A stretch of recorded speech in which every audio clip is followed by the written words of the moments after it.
Hey, I'm not surprised, motherfuckers.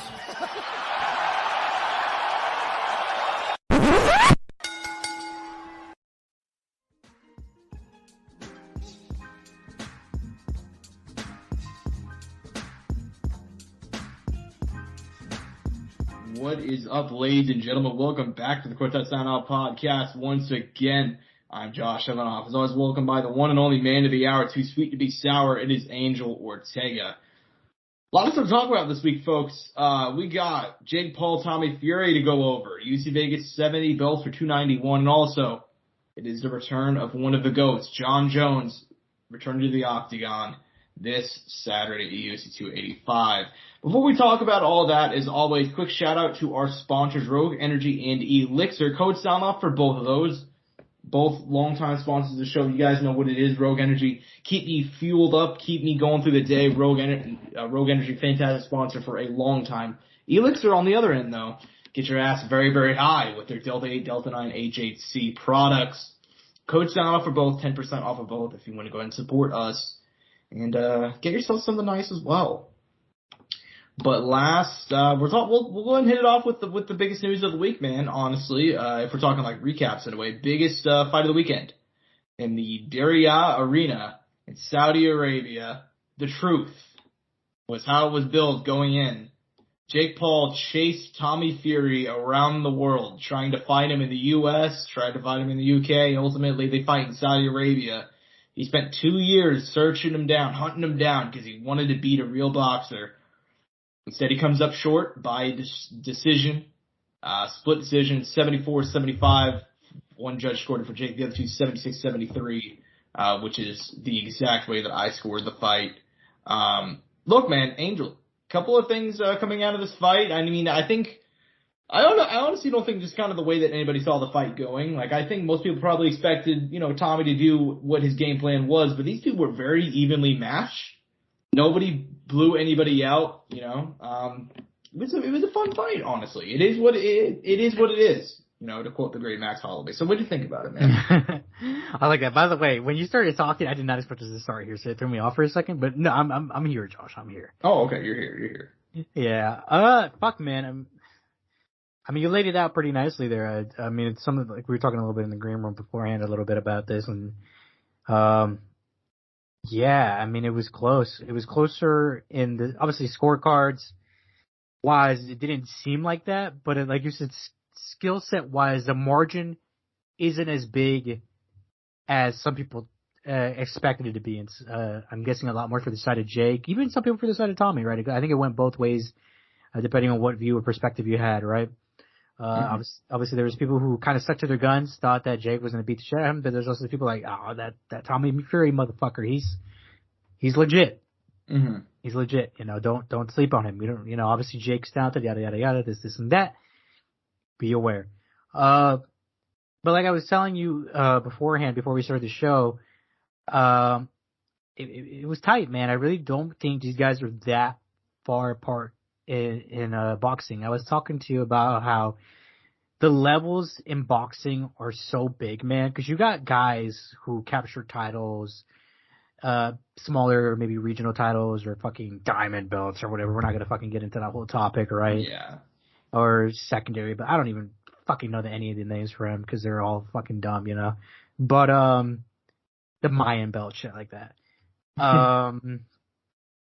And how, every now and then you'll see these guys get to call up for mandatory world champion, and they have a pretty decent record. They seem pretty good. They're beating guys in pretty respectable ways, but then they'll come against the top dog or one of the top guys in the division, and we see the skill gap between the world class, the true world class guys versus kind of the more middle of the pack, lower end guys. We're like, there is a massive skill gap. Because I was telling you, I'm like, Tommy Fury is 23 years old. Devin Haney became world champion at 23. Mike Tyson became world champion at 19. Obviously, very different guys, very different weight classes, different skill sets, upbringings, yada, yada, whatever you want to say, right? But think about how fucking good those two guys are that I named at that age. Mm-hmm. And how good Tommy Fury is. I mean, if you put Tommy Fury right now and against, one of the fucking cruiserweight champs or whatever weight class they're fighting at, I don't know if we'll have the same kind of success. Yeah. You know what I mean? Or even make it as competitive as he could. Mm-hmm. You know?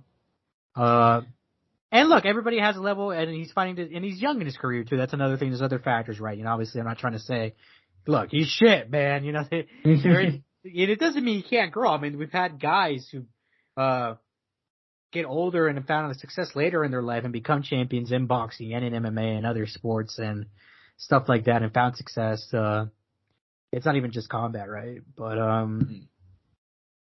yeah, he did it, man. He got the W. I think as far as the loss, Josh, for Jake, I mean, for me, it kind of builds it up. Like, I'm actually genuinely more interested than I was in this matchup before, because before, you know, it was like, I don't know, the name doesn't really do a lot for me. Obviously, it's Tyson's little brother, yada yada, this and that. Real boxer. I mean, there was interest in there, but because I was more interested in the celebrity, really ready for Jake to make that transition to legit boxing, and I never even wanted him to. I never even thought that he would ever take it this serious. But a lot of people who've been great have, and obviously I don't know what Jake's end goals are. I don't know if he'll ever be great. Have lost in their career, had some ripples, and I think this can only make him better, right? Anybody who's a real and true, real competitor and athlete learns a lot from loss and comes back from loss strong. But I'll tell you what, the Tommy Fury we saw in here I don't think it's a Tommy Fury we've ever seen in any other of his matches. And granted, it could have been that he'd been fighting this level of his competition. He could have been doing, or maybe he was just this serious for this one, right? He rose to the occasion. I do think Jake had a little bit more to give, but at the same time, he wasn't allowed to give that much more, right? There's stuff like that, but I think both guys get credit in their own way, and everything at the end of the day is a loss, and the win was earned the way the win was earned, and kind of roll back to the scorecard that I'm jumping around a little bit. Like I told you, Josh, I had all three variations of scorecards they had because I thought they were all possibilities. Yeah, I just didn't expect to hear all three of them on that night. The match did get a little sour for me because of the point deduction. I fucking was thrown off for it because I thought the point deduction should have been reversed. I thought Tommy should have got one for getting back to the head and Jake should have got one for holding, right? Yeah, that's funny enough how I felt about it too. Yeah. Tommy landed in like the third round. Like Jake, you know, initiated the majority of the clinches, and Tommy landed like a pretty solid like right hand to the back of the head at one point and just got a warning. I'm like, I feel like that should have been reversed, honestly.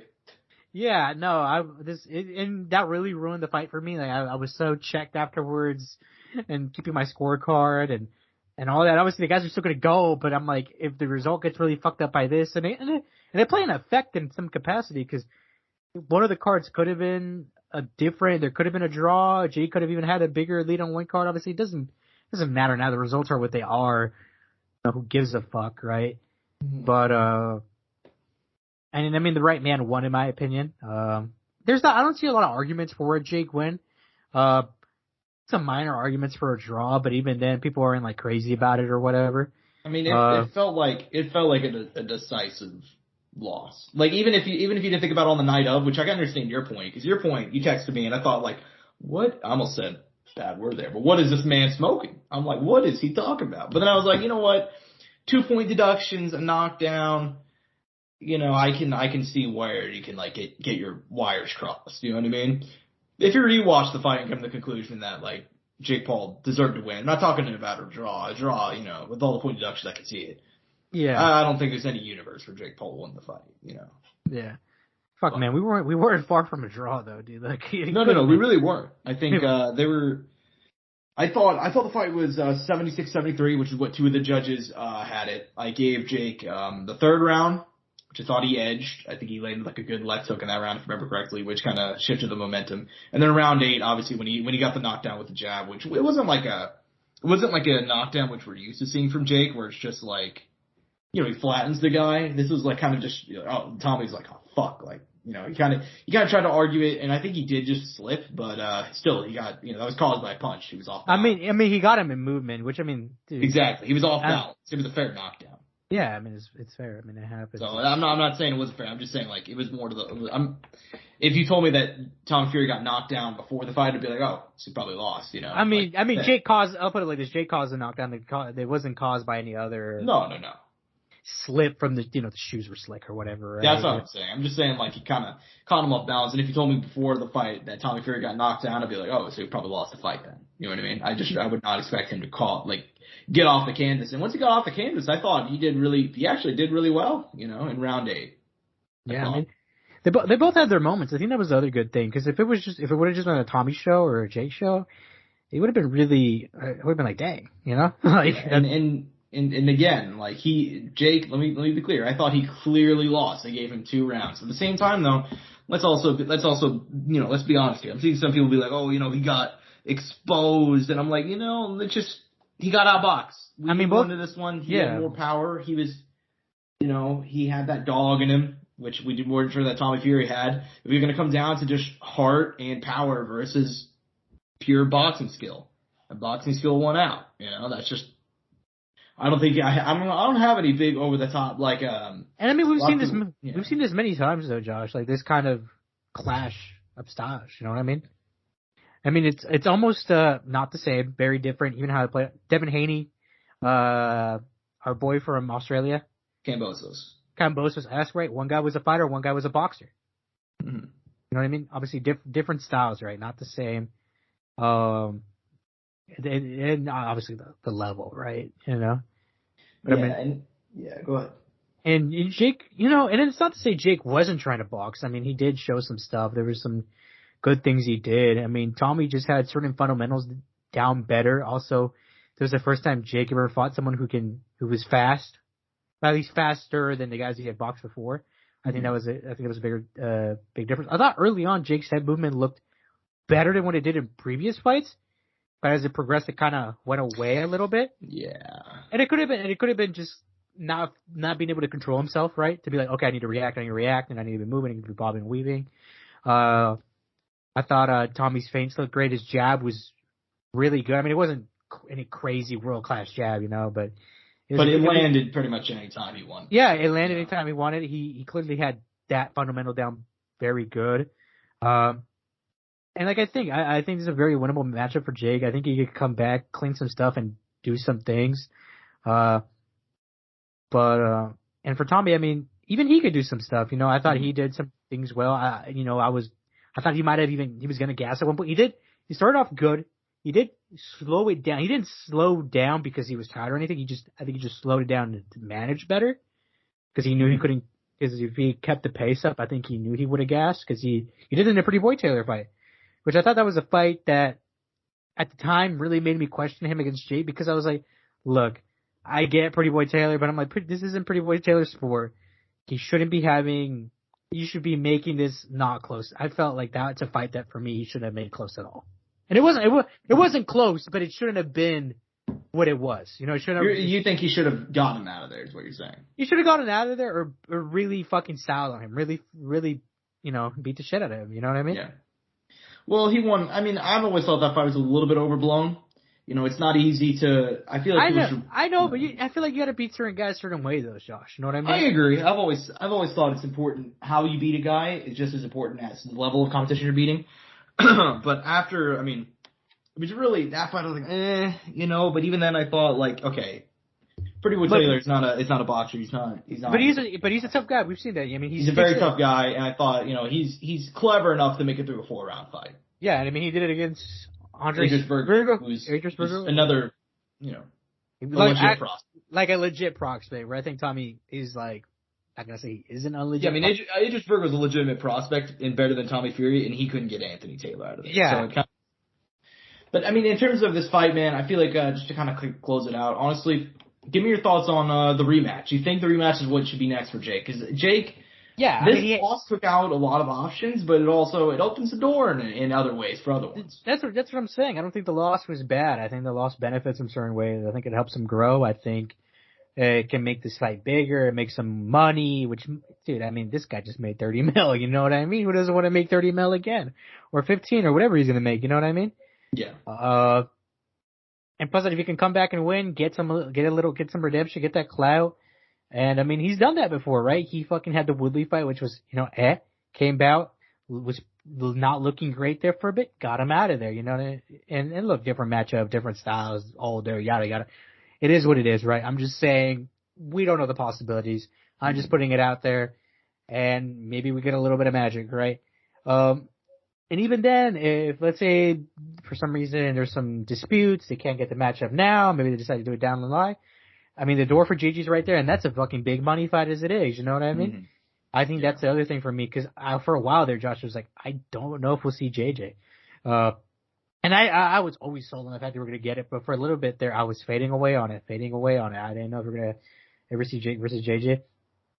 And now it's looking like more of a possibility. I mean, the seed has been set, it's been planted, just has to be watered, taken care of, and we'll get it. Because JJ's slated for a big year, but fuck, man, even JJ has his own problems to deal with coming up against a potential Joe Fournier matchup, which that's what we believe. I don't know if it's 100% confirmed. Obviously, he said it was. We see that it's rumored, but it's not done and official yet, right? From what we know. Yeah, I mean, December seems to be the eye date. I think now that Jake's lost and he's going to go back to the drawing board, I mean, I think the fight can happen sooner. I think KSI, he's a smart kid. You know, I say kid, he's like 29, but he's a smart dude, you know. I believe JJ 30 now, I think, bro. I kid you not. Really? That's crazy to me. But anyway, so he's a smart been guy. Around the block, Josh. I mean, JJ was in YouTube before the Ball Brothers. That's true. Yeah, he was back on PKA 100. If anybody's a PKA fan out there. Wait, on God? Yeah, it was one of the few live streamed PKAs back in like, I don't know what year it was. Yeah, they live streamed it. KSI was on. It was fun. Yeah. But that just shows you how long he's been around, because that's one of the oldest podcasts ever, and he was on it right at the beginning. Yo, I'm so checked. I did not know that. So, anyways, yeah, Jake, he's a smart guy though. You saw him going after Jake hardcore, like whenever he lost, and like that's the fucking C right there, you know, like he's doing it, dude. And I think if he was really interested, I think if he actually truly was 100% committed to fighting Fournier, it'd already be scheduled. I think the fact that he's not shows that, you know, he's waiting to see what his options are. And the fact that Jake lost opens up that fight as an option for him. It also opens up maybe fucking Nate Diaz, because Nate doesn't have a guy now. You know what I mean? Like there's different stuff for JJ now that Jake lost too. So I mean we need a Salt Poppy. Yeah, maybe. That's what I'm saying, dude. There are more options. And ultimately, I mean, as far as the Tommy Fury match goes, I don't want to see it right now. I'd be down maybe somewhere down the line. I'd be interested, but I don't think if they rerun this fight in May or June, I don't think there's going to be enough time for Jake to make some adjustments to make it that interesting. You know who wants that fight though? Fucking Tommy Fury, bro. Oh fuck yeah, Tommy's like, dude, I got a fucking ranking. I mean, outside of taking like 2 solid left hooks and the jab knockdown in the 8th, you really didn't take any damage, you know? Like, I mean, they both got the little worn damage. I mean, they wore it on your face. Now, as far as like the actual damage, is a different story. We'll never know. I mean, okay, look, Tommy, if I'll put it like this, if you double up a guy on strikes, you throw like 150 more strikes than him, you only get punched like fucking. I think Jake only landed 40 strikes throughout 8 rounds. That's an easy night at the office for you. I'm sorry, it just is. And I mean, you're not wrong, but I mean, fuck, we know we've heard of pillow hands. I mean, I don't think Tommy has pillow hands. You know what I think Tommy has pillow. I think Tommy. This is what I said whenever I was previewing the fight last week. I was like, he's more of a Max Holloway than a Chad Mendes, so to speak. You know what I mean? Yeah, I mean, if some land good, they land good. You know. Yeah, and he you know, it kept him pissing me off. Like Tommy, actually, like I've always thought, like Tommy is not. He's not terrible, you know, and I always thought people just use his record to say that he's terrible. He's good. But like he had a typical boxer come up. He's good, but not great. Yeah, and I think also like he's only been taking boxing trainings. Like he talks the big game. But like I was born for this, you know. I've been training since I was a wee lad, you know, like all that shitty talk, all that fucking terminology that they use, you know. But like the truth of the matter is, and him and John talked about this, I think, in the post fight. He's like, I really didn't start taking boxing seriously until I was like 16, 17, you know? Like, he didn't really start training until then, and he's only 23 now, so he's going to be making some big leaps, and that's what I said last week, too. I was like, Tommy did not look good in a lot of his recent fights, but he hasn't boxed in a year, and whenever you're only 22, 23, that makes a huge difference. That's why, you know, we were surprised when Jake beat Anderson, but he was 25 years old, and you make a lot of jumps when you're that age, so... Everybody's different, though, dude. Some people click, some people don't click, some people click after shit like that, dude. I mean, fuck, who's a good example of this who came off a loss who looked like Calvin Kattar, like from the Max Holloway return, you know what I mean? That's a good example. Like, he came back hard. I mean, he beat Josh Emmett in that fight. Let's be honest. Let's be honest, yeah. But he came back fucking two. Do you have another fight between the Josh? He came back. He beat the shit out of Giga Chikadze, who we've never seen again. And then, well, he's coming back. Yeah, but it's kind of, he's been out 2 years now. Like, it's kind of weird. Yeah, but you know something? I think he needed that, because think about it, had never lost, right? Yeah. Looked really, and especially on the feet, like, he really needed to take a mental kind of like, fuck me, dude, like, I lost on the feet, like, where I'm good, like, no one ever beats me on the feet. You gotta think about that too. I'm sure that's a factor, but. That'd be like Habib, it's not the same, but obviously it'd be like Habib losing wrestling, dude. Like, how? How's that possible? You know what I mean? Yeah. But I mean, we'll discuss more about Jake whenever we learn more about his future. But I mean, final verdicts on the fight, man. It was fun. It is what it is, and I think ultimately. I mean, look, we'll keep it like this, Josh. I mean, I know I'm cutting you off here, but no, go ahead. We're still talking about him, dude. Yeah. That's the thing. Like, whether I'm on your team. I'm more invested now that he's lost, because we can stop doing the whole I'm a real boxer, I'm gonna fight Canelo, yada yada yada. Like, if we're just sitting here talking about entertainment, I've never had an issue with Jake as an entertainer. It's the whole like fucking Canelo's a bitch, bro. Like, the one that really got under my skin is whenever Joe Smith Jr. lost to Betterby. He's like, bro, I could have done better than. I'm like, no, you couldn't have. Dude, but look, the thing is, like, no one ever took that seriously. No, it's just. And look, insert the Canelo clip, Josh. He want payday. Payday. I mean, that's all it is. Like, I can't hate on him for that. I'm like, fuck, dude, who doesn't want to make money? If you get knocked out, I get it. It's just. Fuck, I just made 50 mil, man. It's more like it's not even Jake himself. It's just more like you have to hear about it from like all the other guys who kind of latched on to Jake for clout. You know what I mean? Like, dude, like, bro, like, if I have to hear fucking, is Jake Paul like, after Sunday night, Jake Paul is a real boxer now. Like, I'm like, dude, like, he was a real boxer the second he signed to fight a pro fight. Like, let's be honest. Like, let's just, I don't know. I dislike the whole kind of. I mean, Josh, they got out script. Like, they went out. Oh, yeah, right? Yeah. I don't know. I just dislike a lot of the guys who kind of lashed onto him and try to, like, and by the way. That shit was comedy, dude, though. Did you hear the commentary on Saturday? Yeah. It was horrific. You think so? It was really bad. Have you heard DC comments? No, trust me. I rant about DC once a month. I mean, it just is what it is. But I was like, let me give you clarification. I didn't even watch the fight with commentary the first time, which could partially be why I thought Tommy clearly won, and I saw other people. You know, I turned it off during the co-main because God. I was not a fan. And then I rewatched the fight with commentary, and I was like, dude, is fucking Sean Porter trying to gaslight me into thinking this is... But dude, boxers always have a different... Like, I'm not even surprised if Sean Porter said that Jake won. Dude, he's not the first combat person I know. Wilder said too. You know who else? Diego Sanchez? Oh, thank God for Diego. Dude, there's other combat guys who were like, I thought it was close. You know, I'm not gonna say Jake. There are people that I respect, like analysts who were like. Josh is like Teddy Atlas. No. Teddy Atlas didn't say that. I'm pretty sure Teddy said that Tommy won pretty cleanly, but it was more like.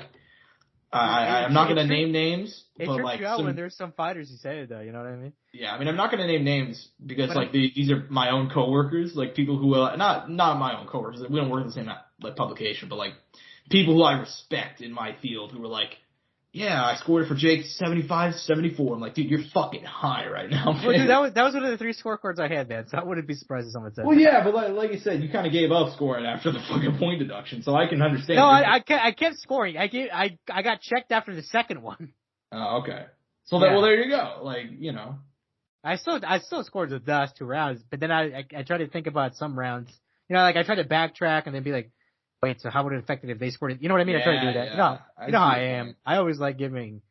I like giving my perspective, but I'm like, what if they gave that round? You know how I am. Yeah, that makes sense. I have no problem with that, to be clear.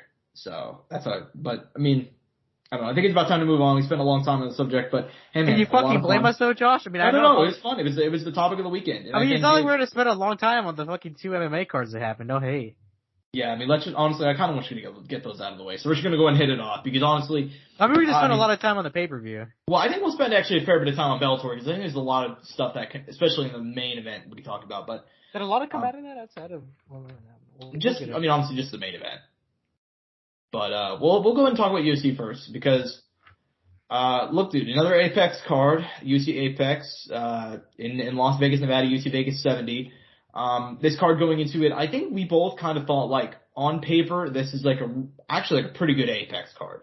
Yeah, it's low-key. But once again, I'm not sure why this keeps on happening to the Apex. It's like the third time or fourth time it's happened. Main event drops out mid-show. Nikita Krylov got sick. Ryan Spann, he's supposed to fight, had to they canceled the fight. So Brendan Allen and Andre Muniz, two ranked middleweights. I don't think actually Brendan Allen's ranked going into it, but I know Muniz got a key spot. And dude, Brendan Allen putting on the performance, I think, of his life, honestly. 27 years young, solid winning streak going into this. Big underdog though. Taking on Andre Muniz, he was hot, man. Multiple wins in a row, beating some Uriah Hall, Jacare, Eric Anders. Brendan Allen just put it on him, man. He did not give him a second to breathe. He was on him for the first bell. In the end, he ends up actually getting a submission win in the third. Very shocking, man. Give me your thoughts on this win by Brendan Allen and what this can mean for him. I mean, Brendan Allen looked great. I mean, it was clinical by him, dude. Great in striking, great combinations. He was throwing fucking 9, 10 punch combination out there, and committing to them, sticking with them. And when the fight got to the ground, I mean, he fucking shined. I mean, the place where we thought Andre Muniz would give the most trouble. And for Muniz, Josh, I hate to say it, and I'm not saying it to discredit Brendan Allen, but Muniz looked off. I'm going to be honest here, Josh. Didn't look very big to me at 185. I thought he had looked bigger other times. You could see it in the legs. You could see it at the waist.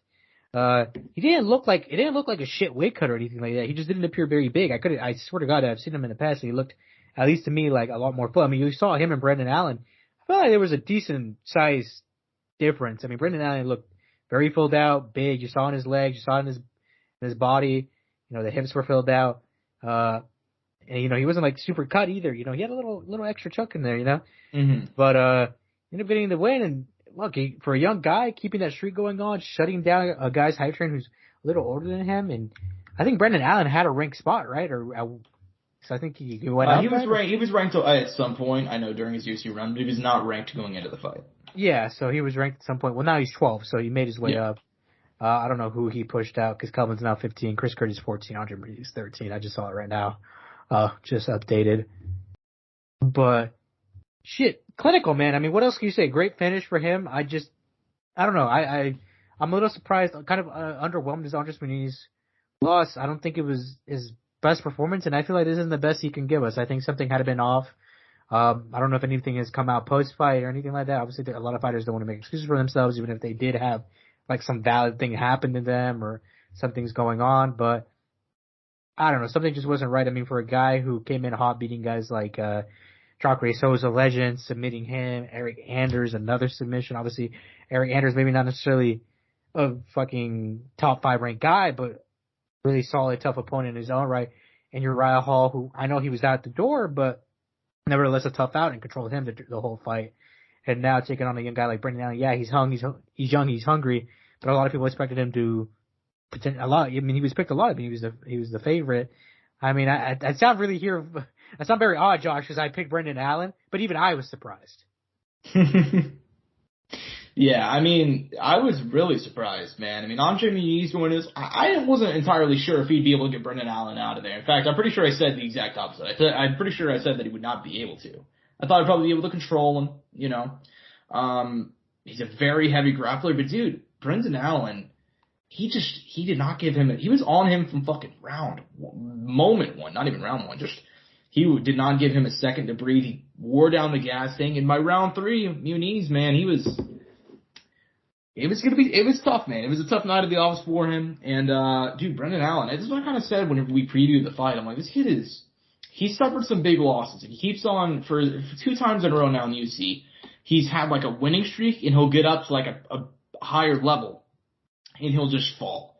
He had a solid win streak, beat some big names, and he lost to Sean Strickland, I'm pretty sure that was Sean's first fight for like a long hiatus, or his second one. He wins a couple fights, loses to Chris Curtis. How long ago was that now, by the way? Huh? Sorry. How long ago was that? Sorry to cut you off right there. Which one? Strickland? Yeah. November 2020. 2020. I mean, that was now 3 years ago. Almost 3 years ago. Yeah. he was younger, 24, 25 in that range. I mean, 27 now, going on 28. I mean, shit, he's in a good spot to kind of have it rolling back. And like I said, Josh, 185 is for the fucking taking if you're coming up the fucking thing, because a lot of these guys have already fought for the title. And if you beat a few guys right there in the middle, near the top, you're right up there, man. You're right up there for a potential title shot, and just take it and keep going for it. And I'm very glad to see this because he's going to get a nice little name next. I mean, I know I'm kind of moving the topic here a little bit, Josh, but at 185, as far as the ranked guys, I mean, who would you like to see? I mean, I think there's a fair bit of options. Shit, I don't know. I think you could give anybody 10 and up, right? I think anybody 10 and up is interesting. I mean, he's 12th right now. Yeah, I mean, so he's 12th right now. I'm pulling up the ranking still. UFC Courtside is taking its time for some reason. I mean, I can give you them real quick. Yeah, if I could just at this point. Okay, I'll just 1, Robert Whitaker 2, Jared Cannonier, Marvin Vettori 4, Derek Brunson 5, Paulo 6, Sean Strickland 7, Roman Dolidze 8, Jack Hermanson 9, Dricus 10. How do you feel about a rematch between Strickland and Brendan Allen? You know, Strickland just got one back. He had a little loss streak. They could run that back. Books? Has some history. Yeah, you're right. Not Book, obviously. I mean, Jack fought he fought Roman, right? Yeah, correct. He got butchered by Roman Dolidze. Probably be a little bit especially Jack and Roman's fighting Marvin, so that's gonna take a while. Paulo is playing games, so yeah, Sean makes the most sense. Unless they want to do Jared Cannonier, but I think we could slow it down a little bit. I don't think he has to take that Jared fight now. But yeah, I think he's 2 names away from a title potentially, Josh. Yeah, I mean that's kind of the middleweight division's always kind of been like that though. I mean, we just saw it with Pahea. You know, if I don't know what it is, just could just be lack of talent in the division. But I always feel like when it comes to guys who are ranked, a guy like Brendan Allen, I completely agree. He's literally just 2 fights away. You know, and beating a guy like Sean Strickland, that'd be huge for him. Again, that win back. Obviously, it still remains to be seen, but he's a guy that like I got my eye on, man. I mean, he was very, very young when he came to the UFC. He like just turned 27. Like it's not even like he's he just turned 27 like a month ago. You know, I mean he's prime time, right? Like it's perfect. Yeah. So it'll be interesting to see what's going to happen with him. He's got a lot of potential to do some big things in the middleweight division. You know what helped him, Josh? I think he got the dad. Go I think he had a kid. I think he got the dad buff. Well, there you go. I think he might have had a kid. I could be wrong here, but yeah, he might have got the dad buff because I just saw a picture here with this kid. I'm like, dad buff? Between that and Tommy Fury's win, the dad buff helped a lot of people. I was talking to Nate privately. I was talking to Nate, well, not privately, but we were talking in general. And I was like, dude, the dad buff's a real thing, man. Like, yeah. We've seen, fucking Patrick Mahomes, Tommy Fury, Cowboy Cerrone, Conor McGregor, you know? Dad buff is a thing, man. Yeah. Deontay Wilder. Well, there you go. There's another one. Yeah, I mean, the dad buff is a very real thing. So, good for Brendan Allen, man.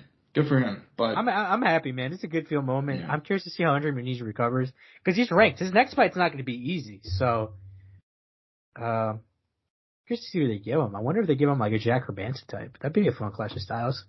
Mm-hmm. Both coming off losses, both ranked. Jiu-jitsu. I don't know. You know what I'm saying? Yeah, we'll see. But I mean, I'm playing UFC Matchmaker again, Josh. I mean, a year. I don't know when it was, Josh. I don't know if it was last year, the year before that. But I was Nostradamus with these matchmaking, man. Like you would have thought I had that. Insider. We know that McMahon listens to the show. I mean, let's just. I mean, I had that insider trading, Josh. Like I was saying, James Krause, and they were giving fucking man. James Krause wish he had me in his camp. Anyways, man, let's go ahead and move on down to the co-main event. It was a makeshift one, obviously due to the schedule and card change. Augusto Sakai picking up a win over Don Salem Mays. Pretty easy night of balance for him. 30-27s across the board. Thoughts on him picking up the win? This is one that the Brazilian needed really badly. He had lost 4 in a row, and so he finally gets that big needed win. Well, they did the proper thing when they need to do with a lot of guys who are ranked, Josh, who have like multiple losses against ranked guys, and they gave him that really far step back in competition. Dontel Mays, who kind of needed after his fight with the boy Hammy, who ended up popping for the bad stuff, you know. For this Azul. Yeah. We ain't gonna talk about that. And you know, this is kind of his way of like, okay, you know, we kind of gave you a guy who's coming in kind of hot, not a fair matchup because of what he did. Let's kind of give you a guy who's or I don't know if he is currently in the rankings or was in the rankings at one point, ranked pretty high, who's coming off of quite a few bit of losses against very good level guys in that, you know, Alistair Overeem, Razinho, Ty, Ciryl Gane, multiple guys in there who have challenged for the title or are right there do challenge for the title.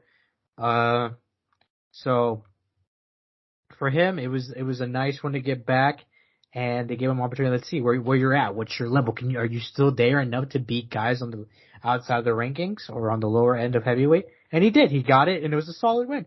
Nothing to blow your socks off, but I mean, Dontel Mays has a level, and I mean, we saw that here, and Sakai is at a higher level. It just just not being able to get it done against the guys who are above him. I mean, I think at this point in his career, he's somewhere in between, because there's nothing wrong with, I mean, not every guy is going to be champion, and sometimes you need some guys who can fill in, and who knows, we could see him kind of get a few, string some wins together, get back in there, get himself decently ranked, and maybe challenge for the title. I mean, heavyweight's one of those divisions, once again, you start kind of racking those wins up, you're right there for a title shot too, or at least you get yourself into those conversations where you're fighting ranked opponents. I mean, it's not very odd to see a guy in the heavyweight division fight a lower ranked guy, because that's just how the division moves. I mean, these guys can fight whenever, at whatever time, but heavyweights for some reason are hard to come by, you know, so you kind of run. Yeah, I mean, I was about to say, part of the reason why you get these matchups like this is because the division is so fucking thin. I think there's only 35 heavyweights on roster, 38. It's a really small number. I mean, that's still a fair bit, though, Josh. You know what I mean? Because some of the other places have way less than that. Yeah. I mean, but it is the weakest division. I'm checking it right now because you got me curious. I'm pulling it up. Let me scroll all the way down. They got actually, was that 34? UFC's website is a little bit chocked, no, so I don't know. There's another one you can go to that I'll send you privately afterwards. There's 37. 37. There you go.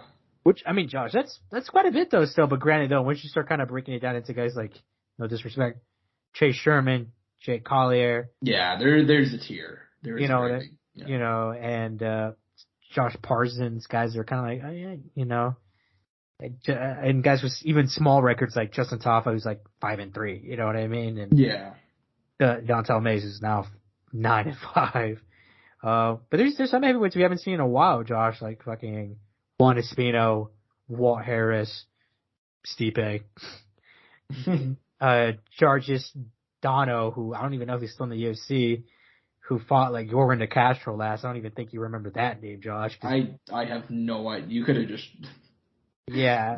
made that man up for me right now, and I fucking. Well, the reason he was an interesting guy to me is because he was Syrian, and he fought Jorgen De Castro like back in 2020, and we haven't seen him in like 2 years. So I don't know what happened to him. I don't know either. But I mean, yeah, the heavyweight division's it's a bit lacking at the moment. But I mean, back to just this fight specifically. Good for Augustus Sakai, you know, always been an interesting guy. I remember when he came to the UFC, I was really surprised about his success, because I watched the Bellator run, wasn't impressed. And then he rattled off a big win streak, then rattled off a lot of losses, and we'll see what he can go ahead and do and see if he can build on the momentum of this win. But, you know, if we're being honest, dude, I feel like the bigger news coming out of this card was not Brendan Allen's win. It was not Augustus Sakai's win. It was not anything that happened on the prelims. I think if we're being honest, it was Tatiana Suarez. You know, Josh, we were talking accountability earlier before the show about, you know, yeah. I'm gonna have to take some accountability here, Josh, and I didn't think I was gonna have to take it on the show about the Jake thing or whatever. Or I forgot why I brought it up earlier regarding if I was gonna ever bring it up. Or I think I just brought up how I had said it previously in the show in general. Yeah. But I was not a fan of this matchup. You remember that? We talked about that privately. I gotta say, man, it was a lot better than what I thought. Mm-hmm. I'll say it was a lot better than what I thought. I mean, I still don't think it was my ideal matchup that I wanted. But as far as what Montana De La Rosa showed, I was like, okay, I get it now. Yeah, I mean, I thought it was a good matchup from jump, honestly. I thought Montana she's a solid grappler. She's not top tier, but she is a bigger women's flyweight. And it's been, you know, 4 years. So that's a long time, man. So, yeah, I mean, I was definitely, well, let me go ahead and shift the conversation a little bit to this. Coming out of that fight with Montana De La Rosa, do you think Tatiana Suarez, because you could definitely tell she had a bit of ring rust, what do you think should be next for her? Do you think she should stay at flyweight, go back down to strawweight? Do you think you should take a tune-up, or do you think she should just gun for the title next? I mean, shit, dude. I mean, whatever is healthy for her, weight-wise and cutting-wise. Because, I mean, she's going to find success, right? I think if she feels comfortable at one weight class, obviously, if long-term you can make that weight cut, you feel healthy, you're not killing yourself to make it, you think you can make it on a regular basis, go for it. But going forward, I mean, I think the UFC should try to push her a little bit, get her in the middle of a pack fight. I mean, she is a name, she has value. If I'm a gal in this division, I'm like, fuck it, give me Tatiana Suarez next. Let me take that O away. Let me shut down this shit. Let me show why I'm here in this position and she's not, I'm healthy, I can fight. I don't know about her, stuff like that. I was not trying to talk shit or anything, but you know what I mean. Talking shit about Tatiana Suarez right now? I might have to get Patrick Mix on your case, bro. Me and Patrick Mix can get these hands. No, I was kidding. It's more like Patrick Mix gave me these hands, if anything. Oh, shit. Anyways. No, but I mean, okay, so her whole thing right now is she's doing she's not committed on a weight class. That's what I'm trying to say. She says that she's gonna go down to strawweight, but she's gone back and forth, her entire time that she's been away from the sport. So I don't know how committed she is to the idea. See, that's the thing, dude. I don't like this wishy-washy shit. Like, unless you're Jessica Andrade and you're highly ranked in both, I got no problem. I mean, Jessica Andrade's ranked 4 in both. You know what I mean? Yeah. But she's earned that. She's earned that right. Tatiana Suarez, I mean, we haven't seen her in a while. Obviously, the injury prone. Obviously, she's very good, but I mean, can we afford to have her in both? You know what I mean? And taking up a ranking spot, and not be active. You know what I mean? Like, Jessica Andrade at least is very active. I mean, she gives us, 3 fights a year? You know what I mean? Mm-hmm. And she can bounce back and forth. She'll take fights on short notice. Where I think Tatiana Suarez isn't the person who would likely take a fight on short notice. I mean, I'm talking more from a company aspect. From an entertainment aspect, I would obviously love to see her in any weight class. You know what I mean? But if she's committed to fucking strawweight, I'd say, fuck, Amanda Hebos. I mean, Mackenzie Dern, Josh. I mean, that's... Oh, man. I mean, Mackenzie Dern is just salt poppy, do the little hand thing right now, Josh, I mean, that's a match. Michelle Watterson, too, even though, and I think Michelle's past her better days. Yeah, I mean, if I'm sorry to cut you off, I honestly think that right now, a lot of those matchups make sense. I wouldn't even hate, you said Michelle Watterson, I wouldn't even hate that one, because I honestly think that coming out of this fight, dude, I think Tatiana Suarez looked good, but I think that she's got a ways to go, Yeah, I mean, look, even if you're right, maybe she could have got Montana De La Rosa out there sooner, right? If she was had it been such a long layoff, right? Maybe if the ring rust wasn't as much as it was, or whatever you want to call it. But she came back strong though, still. At flyweight, I mean, shit. I mean, Macy Barber, Andrea Lee, Jennifer Maya, Viviana Rujo, Lauren Murphy. I mean, she can get to that title very fast in that division. Oh yeah. I mean, I'd say 2 fights and she's in the top 5, top 6.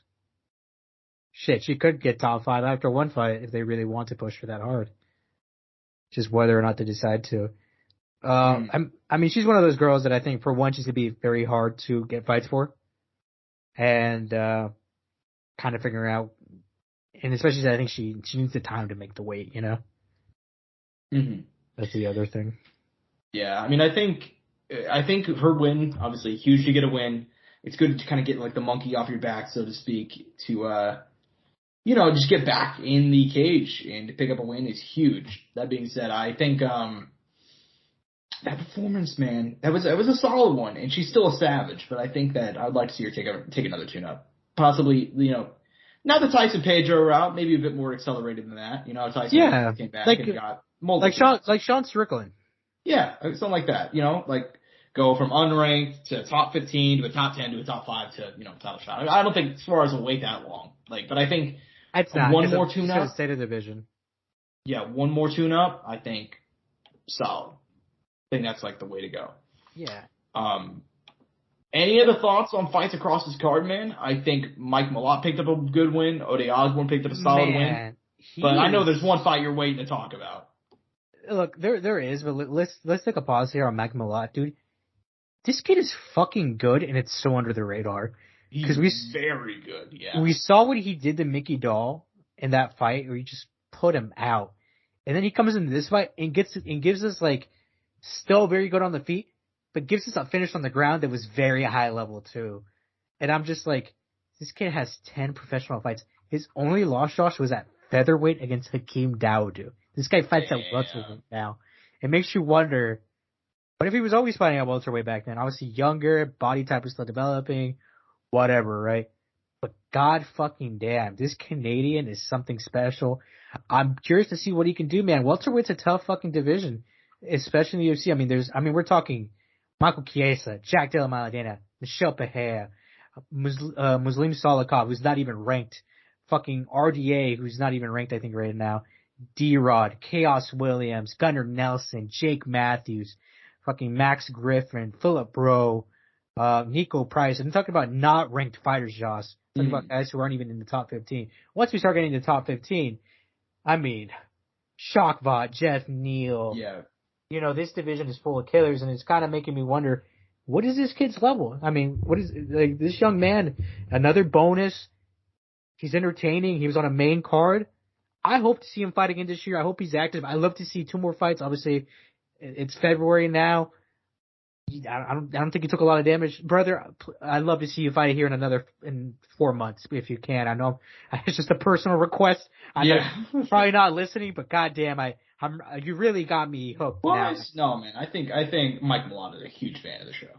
Yeah, actually, I personally reached out to Mike Malott, Josh. No, I didn't. No, I mean, on a serious note, he's one of the more intriguing prospects at the moment. Yeah. The way that he came in and just annihilated Mickey Gall, you know, like, I was like, damn, this guy's a fucking problem, man. And he goes out there and he wins this one too. I mean, this one told me. I thought the Mickey Gall win was like, fuck. But, you know, Mickey kind of, I don't know. You know, I had hopes for him, obviously, he picked up, Matt Brown as a coach. Mm-hmm. Or I don't know if it was Matt Brown. Was it Matt Brown? I think it was Matt Brown.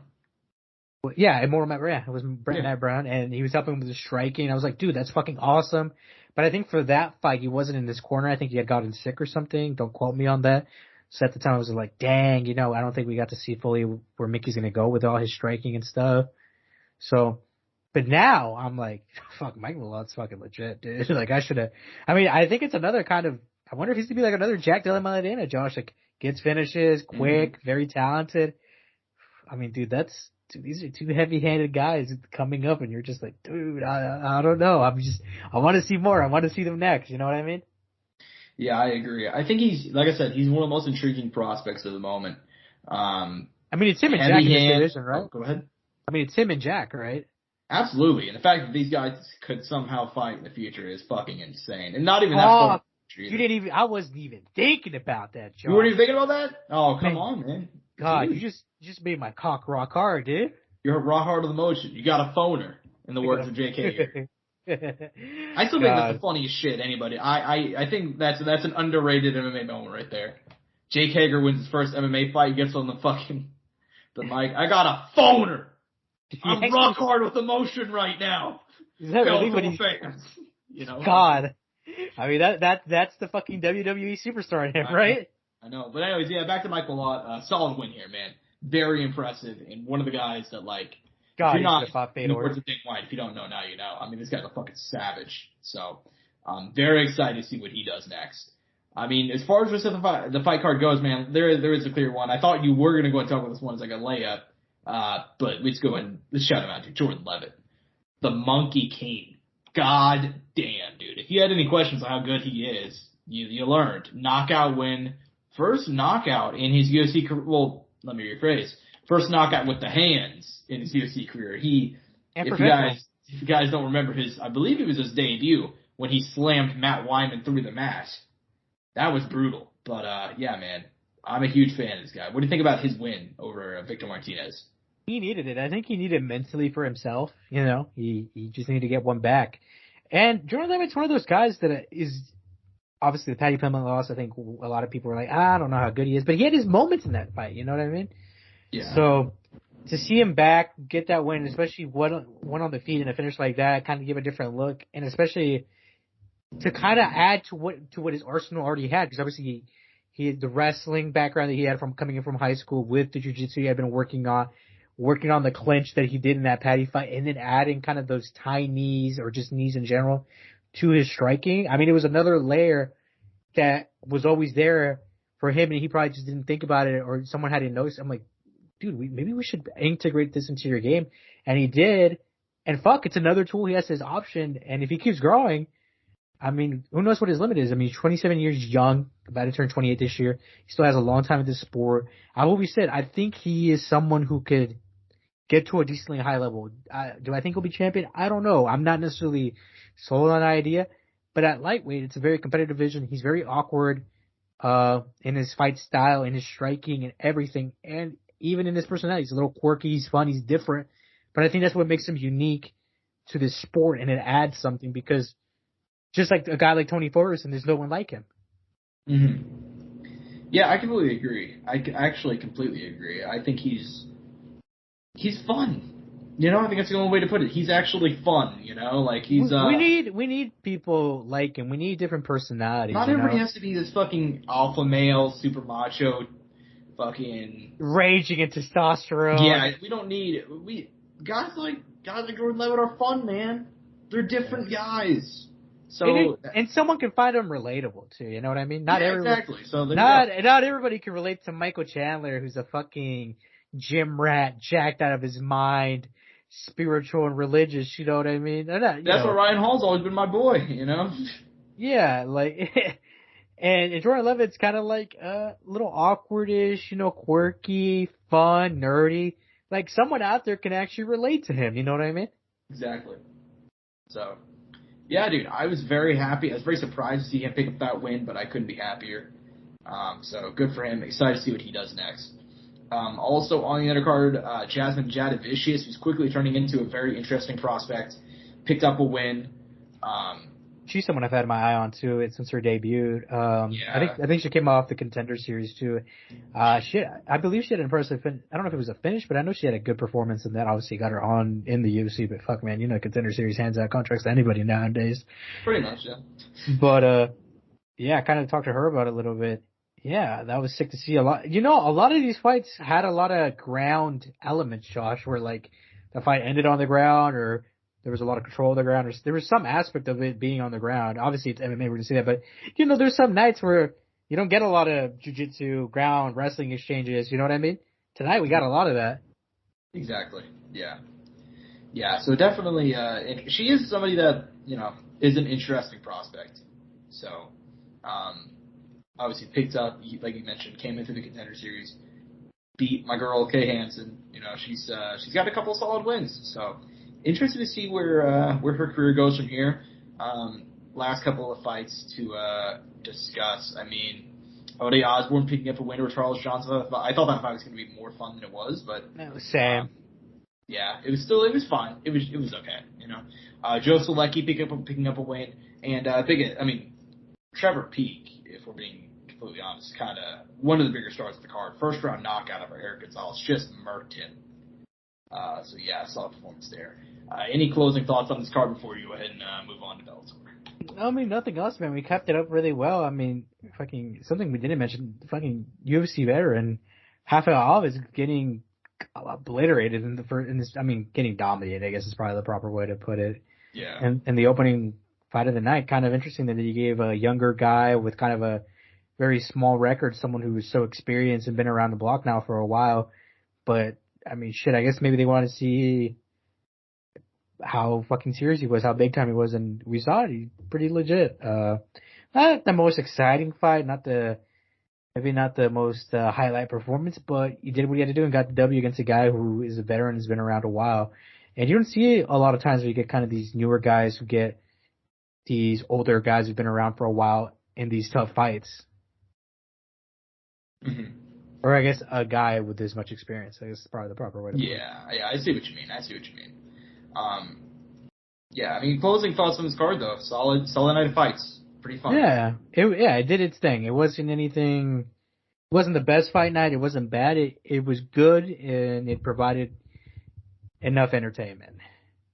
Exactly. So, moving on to Bellator, because they also had a card. Bellator 291 going down from the 3 Arena in Dublin, Ireland. Not a whole lot to say about this one outside of that main event where Yaroslav Amosov, god damn. I mean, we've sung this kid's praises a lot. You know, obviously not even just for in the cage, out of the cage stuff. And then he takes the time off, defended his home country in Ukraine, comes back against Logan Storley, one of the best welterweights on the planet, a guy who took him to the limit just not that long ago. Instead, Yaroslav Amosov beat the shit out of him from pillar to post, dominated every single facet of the game, 50-45s across the board, and still. Dude, give me your thoughts. I think going into this fight, we picked Amosov, but I don't think anybody expected it to be as dominant as it really was. Fuck me, dude. I had to stand up for this one for a second to kind of like bring it all in. That was a beautiful performance, Josh. I mean, you talk about a guy defending his title. Fuck, dude. He wasn't just defending his title in there. He was defending something else in there because that might have been the best Yaroslav Amosov performance I've ever seen. And granted, the 5 rounds adds to it, right? Another 2 rounds to show off and give your skill set. I gotta give credit to Logan Storley, tough son of a bitch, because he was still there. He was still trying to do something, but it was almost futile. Match, yeah. Yeah, it wasn't enough. And fuck, dude, he couldn't get his takedowns. He couldn't get going. But the striking, which I thought would be the thing that would probably cause Logan the most trouble, if he couldn't get his wrestling going, it wasn't even close. I mean, the combinations were long. He was stringing them together, starting with kicks, finishing with kicks, and at different spots, to the body, to the leg, to the calf, to the thigh, to the fucking head, everywhere, man. He didn't give him any type of moment to catch on to the rhythm of the fight. He never let him start. I mean, Yaroslav Amosov dictated this fight from round 1 to round 5. I don't think there was ever a moment where I felt Logan found much of any success. He wasn't even close to sniffing a takedown. I mean, this is the guy with the best active record in MMA and potentially the best record in MMA very soon if he continues to defend his title the way he is, because he's 29 years old. He's 27-0. He even had to give up some time. I mean, he could already have the tying best record in MMA if he wanted to. Mm-hmm. This guy is high level. I mean, people are always going to question him because he's not in the UFC and might not ever be in the UFC. But fuck, man, you can see that he's good. You can see it. It is so evident, and obviously coming from where he was just at, and the story and how inspirational it is, and we've talked about it on the show, and Bellator talked about it, and kind of what he provides for his country and everything. And I mean, this guy is now a veteran, a champion, and a symbol for his country. I mean, fuck, man. His parents must fucking be so proud of him. I know that's such a random thing to say. No, I get it. But it's... the entire country's proud of him, honestly. Yeah, you know, and he's done something incredible. And he's not returning even by his own choice. He's returning by the choice of the people he was surrounded by, the people he was with that were protecting his country. You know, this guy saw some real shit out there, and he's talked about how it's affected him. And you got to credit to him because he's just not carrying the scars of fights, but he's carrying the scars of war. Mm-hmm. Yeah, man. I mean, just to kind of go ahead and I think you surmised it very well there. Just kind of go ahead and give my thoughts. I kind of want to go ahead and break in because we've been going for like an hour, and I think it's probably about time to break into UFC 285. But come on, Josh, let's have fun, dude. We're still going to talk about it though. We're still going to talk about it. I mean, this card is not going to take very long. I've got my job to do, Angel. I've got a job to do. No, you don't have to do your job, Josh. No, yeah. Well, not for like an hour. Anyway, so in terms of Yaroslav Amosov, dude, this is a kid who, damn. I mean, that's basically the only thing I could say is damn. I mean, this is you don't see shit like this in the year 2023, and that's kind of why I want to go ahead and reflect it and just kind of like discuss his greatness. You know, he's a guy that I want you, whoever you are that's listening to this, to compartmentalize what Yaroslav Amosov's life has been like for the last year and a half. Top of the world champion. Maybe dreams of UFC, maybe dreams of staying in Bellator and becoming like one of the greatest fighters ever. All of that derailed in a single day. And then you sign up for the military to defend your homeland, the place where you lived, the place where you grew up. You know, you didn't get to see your family. There was a very real chance. There are some guys who, like, for example, like Usyk, from my understanding, like, I know he was in Kiev whenever Kiev was being bombed hardcore at the beginning of the war. But from my understanding, he didn't see much of the actual front lines and actual... similar case for Lomachenko, because Lomachenko works more with the border and just getting people across the border and you know, stuff like that, from my understanding. Still badass though, dude. Still badass, and I want to be clear, like, they're better men than I. That's not what I'm saying. But Yaroslav Amosov was in the thick of it. He was not one of those guys who got, like, you know how, like, Elvis was fucking in the military and he got a cushy job back in, like, the 60s, whatever. No, Yaroslav Amosov was out there in the trenches, okay? There were guys who, like, died in his platoon. Like, that's actually something that happened. And then for him to be persuaded, because he didn't want to go, he was persuaded to go back to the cage. And for him to go back there and face a guy who was doing, while he was fighting for his life, Logan Storley was becoming champion. He beat Michael Venom Page. You know, he was doing all the things that Amosov couldn't. And he was improving. And he was getting better. And you know what? It didn't fucking matter. Because Yaroslav Amosov was a man on a mission. And he beat him from pillar to post. There was not a single fuck having, like, winning around. Like, there was maybe one or two moments that, you know, Storley won throughout the fight. So just extremely impressive. And I cannot speak any higher of his performance on Saturday night in Ireland. So incredible performance, incredible win. As far as the rest of the card goes, man, you know, it is what it is. I mean, Jeremy Kenney picked up a good win in the co-main. What's going on? I mean, dude, Peter Queally has to stop fighting in Ireland. He did. I mean, this is a guy, he's lost his last 3 fights. Were they all in Ireland? So, well, he's actually, okay, so in Bellator, he's fought yes, in Ireland. They were all in Ireland. They were all in Ireland. But he's fought in Bellator, he's fought in Ireland 5 times. He's won 1 of them. So they got to stop having his. And the guy that he was fighting, Bryce Logan, I believe was 0-4 in Bellator coming into this. God. Yeah, so terrible. Just rough night, man. But give me your overall thoughts on this card, man. It was another Bellator Ireland offering. So as we expect, you know. Man, very, very early on the card. I mean, they're young guys. I'm talking like they're 6-0, 5-0, like at the very start. On the prelims, showed off very well, man. I got to give credit to guys like Stephen Hill, Dmitry Hinsenko, the Ukrainian fighter, Hassan, who we talked about in the pre-show. Well, by the way, quick shout out. You mentioned guys on the prelims. Did you see Dara Kelly's fight? No. I don't know if that's how you pronounce his name, but I don't think so off the top of my head. I caught Hassan and I turned it off for a little bit after that because I was I'm not even gonna get into it. Some shit was going on.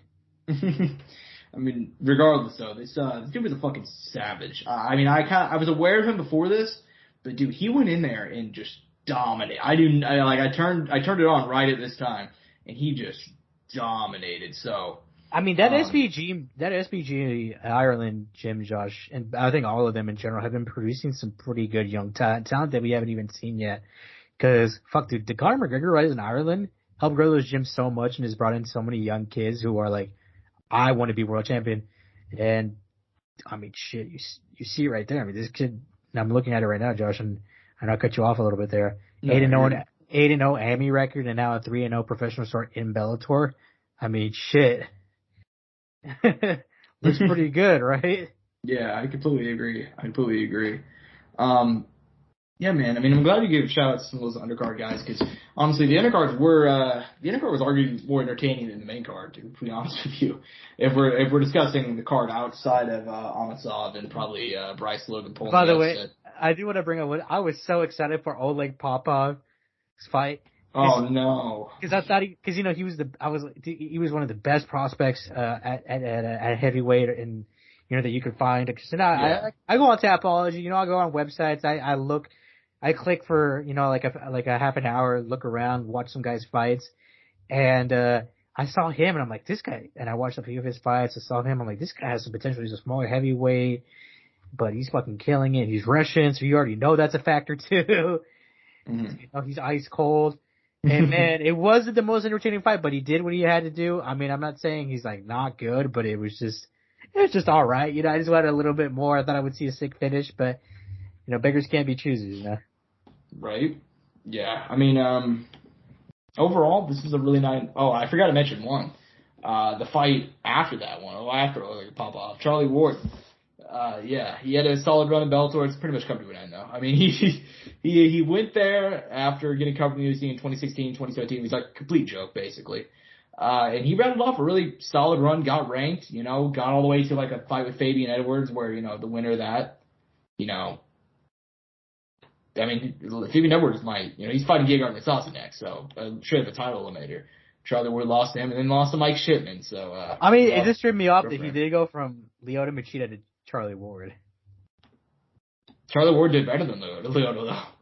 I mean, you're not wrong, but Lyoto, so you know what I mean? You watched that fight. Yeah, I did watch it. I mean, but Lyoto's still a legend, though. You know what I mean? No, I agree. I see what you're saying. But, speaking of legends, man.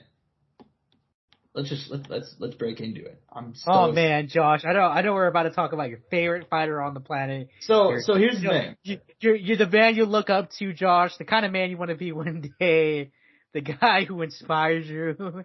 You have a poster of him in your room. Yeah. Yeah, I mean, you know how much of a fan I am of Jon Jones. And no, I'm just kidding, Josh. I know you had your Jon Jones voodoo doll in there that you want to fuck up every night. So on a true note, anybody who knows me IRL, because this is actually kind of crazy to think about how long this podcast has been around. We made this podcast. John's only fought I think twice since this podcast has been around, once or twice, and they were over 3 years ago. So I don't even know if there's a lot of our fans who would know how I feel about Jon Jones. Angel, how do I feel about Jon Jones besides the joking? You have some choice words for him at times. Yeah, I think he's a piece of shit as a human being, but. What I will go ahead and say is that I do think he's the greatest fighter of all time. One of the greatest fighters of all time, excuse me. And I think that he's very entertaining, and I'm actually excited for his comeback.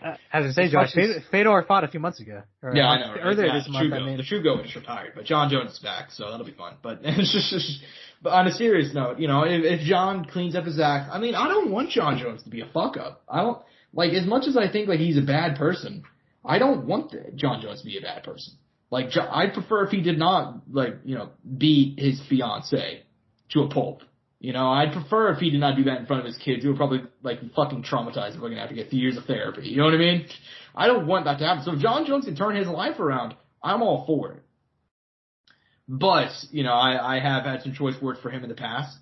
It's been 3 years. I'll treat him like a new man, and that's just how I feel about it. I mean, Josh, new year, new him, right? I mean, look, it has been 3 years since we've seen Jon Jones. Now, granted, he got arrested twice in that time, including one a year and a half ago, but I can believe him. I mean, Josh, who doesn't catch a few charges here and there? Haven't you caught one in the past 2 years as well? What I will say is that I can believe, I'll give him this. He said, after his last arrest that, he doesn't want to live like that anymore. And so I'll treat him like he's a new man, and until he fucks up again. If or when he fucks up again, we'll discuss it then. But as far as Jon Jones right now, I'm going to treat him like a clean slate. So. Respect, Josh. Honestly, respect. All that being said, Bones is back, baby. UFC 285, T-Mobile Arena, Las Vegas, Nevada. One of the greatest fighters of all time, making his return to the cage. And he's going to be, and not only is he making a return to the cage, he is doing something that he has teased for 10 years, dude. Since I've been watching MMA, and a lot of the newer fans have known this, but since I've been watching MMA, and since Jon Jones pretty much, I think 2013 was the first time he mentioned it, so dead on 10 years, he's been discussing moving up to heavyweight. And with his giant-ass frame, I understand that people thought, he needed to put the weight on properly. He's 6'4" with an 84.5-inch reach. The guy, if he wanted to make the heavyweight move at any time, he was going to be, right there. So, that being said, He's taking on Bone Gimmel, Ciryl Gane, one of the greatest heavyweights on the planet today, former interim champion, and I think a guy that is a fast learner too. I think it's easy to forget that he. Let me put it in perspective. By the time that Jon Jones, the last time he fought, Ciryl Gane was not a ranked fighter. In fact, he had just gotten to the UFC. His first fight was in August of 2019. So that just kind of puts it in perspective, the kind of career these guys have had. But now we're here, 3 years off. Jon Jones, on paper, this should be, if Jon Jones is the Jon Jones that he has been for the majority of his career, he should be able to get this done. But there is the questions, It's been 3 years since he fought, and whenever he last fought, he did not look like the Jon Jones we knew. It looked like he was starting to get worn down. It looked like he was starting to have, the decades of training and fighting looked like it was starting to take its toll. Angel, give me your excitement level and kind of give me your thoughts on the fight, man. I mean, Josh, it's a return. You know what I mean? Return of the king. I know that you're buzzing. I mean, I have to be. Look, like you said, Josh, it's always exciting when Jon is fighting. It's better to have him in the sport than not. Matchup-wise, look, I think if he was slowing down at 205 a little bit, just aging and speed-wise, heavyweight isn't a bad move, right? Obviously, guys are not going to be as quick as they are here. There's very few guys who are very mobile and quick in this division. The only issue is he's fighting that guy who's pretty quick and mobile with fast hands in this division named Ciryl Gane. So, begs the question, what can Jon do? Well, Jon is very good at this thing called wrestling, Josh. And we have seen that there's a hole there. Obviously, Francis Ngannou being a very hefty 260-pound heavyweight who cuts down there. That's what ended up winning him the fight. Obviously, though, Ciryl Gane, very talented in his own right, very, very fast learner, a very intelligent fighter, actually. He's around, obviously transitioned to MMA. His IQ is still developing, has made some mistakes. Let me tell you this, though, Josh. If there's one thing about Jon Jones that people don't really think about is his IQ in fighting. He has a very high fight IQ, and it's levels and years ahead of Ciryl, so I think that will definitely play a factor. And another big thing is, how is Jon going to carry the weight? How is he going to transition to heavyweight? How comfortable is he going to be in an actual fight environment? How is the layoff going to affect him? We've seen like Tatiana Suarez, Sean Strickland. We've seen people come back from layoffs, and I need a little bit of time. He's going right into the fire. He's going right into a title fight. 5 fucking rounds, new weight class, new look, and a fresh guy, fresh as you can fucking get, hungry, nothing to lose. Yeah. And Ciryl, dude, I imagine he's worked, and look, it's a fact. He's had to work on his wrestling. He's definitely tried to improve it. We know there's a submission game there, but wrestling is one of those hard things to learn, Josh. You just don't get it. We've had people who've completely dedicated and switched camps to get better at it. Girls like Whaley, Charles Oliveira, who tried to do it, Volkanovski, who brought in some guys to do it, right? And I'm sure there's more that I haven't even named for other stylistic matchups that they've brought in people to help them to do that. GSP, when he was getting ready to fight BJ Penn, I know he brought in quite a few jiu-jitsu guys to try to help him at the time. Mm-hmm. And even in his Johnny Hendricks fight, I think he brought in some guys to help and assist him in that department as well. Obviously, nothing new there. Fuck, man, it's a tough one. I want to, I'm picking it for the culture. I want to see it happen, Josh. I'm picking Jon Bones Jones. I got to do it, man. Mm-hmm. Yeah, I'm not surprised. I'm hesitant though, Josh. Yeah, no, I get it. And I actually, Jon Jones might be the safe pick here. And I've gone back and forth on this fight a lot. I don't know, man. Because it's weird. And I don't know if we've had a fight like this. It's this weird in a long time. I thought Chael Sonnen put it pretty well, actually, funnily enough. I don't say that too often these days. He said, oh, come on, Josh. Chael's I love Papa Chael for entertainment, not for actual taste. He's like the Taco Bell of MMA media, Fuck, man.